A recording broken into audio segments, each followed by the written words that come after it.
امام حسن کو زہر دیا گیا، انتڑیاں نہ کٹ کٹ کے باہر گر رہی۔ اس شہزادے کی جس نے حضور کی گود میں عمر گزاری، محبوب کے کندھوں پہ رہنے والے حسن ابن علی جناب امام حسین حاضر بارگاہ ہوئے تو ہاتھ پکڑ کے بھائی کا چوم کے رو پڑے۔ بھائی پیارے بھی تو بڑے ہوتے ہیں نا، بڑے پیارے ہوتے ہیں، اور ان لوگوں کا منصب بڑا انوکھا ہے، شدید تکلیف ہے۔ تو امام حسین کہتے ہیں میرے بھائی حسن بتائیے آپ کو زہر کس نے دیا؟ رو کے پوچھتے ہیں۔ بھائی کا ماتھا چوم کے امام حسن رو پڑے، کہنے لگے حسین میری مجبوری ہے، میں تمہیں نہیں بتاؤں گا۔ کہا کیوں؟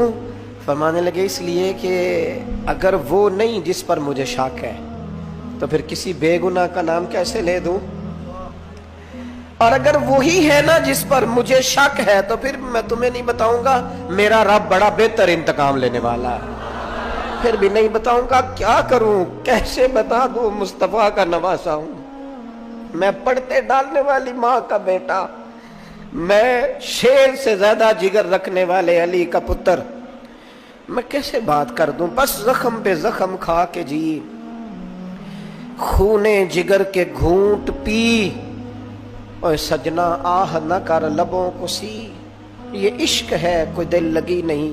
1450 سال گزرنے کے بعد اس ہزاروں کے مجمع میں سے ایک ایک بچے کو حدیث یاد ہے کہ حسن اور حسین جنتی جوانوں کے سردار ہیں۔ بتاؤ یزید کو نہیں آتی تھی؟ شیمر کو نہیں پتا تھا؟ کلمہ تو پڑھتے تھے نا یہ؟ عبید اللہ ابن زیاد کو نہیں پتا تھا؟ نبی پاک علیہ السلام کے کندھوں پر حسنین رہے، ان سب کو پتا نہیں تھا؟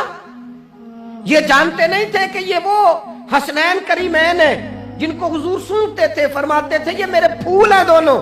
کیا بات رضا اس چمنستان کرم کی، زہرا ہے کلی جس میں حسن اور حسین پھول۔ آج 1450 سال گزرنے کے بعد امت کو حدیث آتی ہے کہ نبی پاک علیہ السلام نے فرمایا جس نے حسن اور حسین سے پیار کیا اس نے مجھ سے پیار کیا، جس نے ان سے بغض رکھا اس نے مجھ سے بغض رکھا۔ کلمہ پڑھتے تھے، مسلمان کہلاتے تھے۔ 10 محرم کو جمعے کا دن تھا، امام حسین امامہ باندھ کے گھوڑے پر بیٹھ کر خطبہ دینے لگے تو ایک شخص اندر سے بول کے کہنے لگا حسین تقریر لمبی نہ کر، ہمارا جمعہ لیٹ ہو رہا ہے۔ بلے ہو نمازیو، سامنے وہ شخصیت کھڑی ہے جس پر ابھی درود پڑھیں گے نماز میں، اللہم صلی علی محمد وعلا، ابھی درود پڑھیں گے حسین ابن علی پر، ابھی شہید کر کے ابھی درود پڑھیں گے، وہ سامنے کھڑے۔ اور امام حسین کا ایک جملہ تاریخ نے یوں لکھا ہے کہ شاید ریت کے ذرے بھی تڑپ گئے۔ امام علی مقام فرمانے لگے مجھے غور سے دیکھو، تمہیں پتہ ہے میں کون ہوں؟ تم جانتے ہو میں کون ہوں؟ نبی پاک نے فرمایا تھا یہ حسن اور حسین میرے بیٹے ہیں کیونکہ میری بیٹی کے بیٹے ہیں۔ تمہیں پتہ ہے میں کون ہوں؟ سامنے امام حسین کھڑے، فرمایا مجھے جانتے ہو؟ اور امام علی مقام فرمانے لگے میں تمہارے نبی کا نواسا ہوں، اور آج کے بعد تمہیں کسی نبی کا کوئی نواسا نہیں ملے گا، کیونکہ نبی پاک آخری نبی ہے، اور جب حضور کے بعد کوئی نبی نہیں آئے گا تو کسی نبی کی اولاد کیسے ہوگی؟ تمہیں آج کے بعد کسی نبی کے نواسے کی زیارت نہیں ملے گی۔ میں کیسے آپ سے یہ بات آپ کو عرض کروں کہ سامنے حسین ابن علی بھی ہوں تو لوگ نفس کی خواہشیں پوری کرتے ہیں، لوگ اپنی کرسیاں پکی کرتے ہیں، لوگ گورنریاں پکی کرتے رہے، لوگ گڈ بک میں جانے کے لیے ایک دوسرے کو شاباشیاں دیتے رہے، جشن ہوتا رہا۔ سب سے پہلے ایک شخص نے امام حسین کا قافلہ روکا تھا، اس کا نام حور بن یزید تھا، سب سے پہلے اس نے روکا تھا، وہ ایک لشکر کا سپہ سالار تھا۔ جب امام حسین رضی اللہ تعالیٰ عنہ نے خطبہ پڑھا نا تو حور یزیدی فوج میں تھا، واپس گیا اور عبید اللہ ابن زیاد سے جا کے کہنے لگا، یا جو بھی وہاں لوگ موجود تھے یزیدی فوج کے، ان سے کہنے لگا تم نے تو کہا تھا کہ صرف راستہ روکنا ہے، تم نے تو کہا تھا کہ صرف ان سے کچھ منوانا ہے،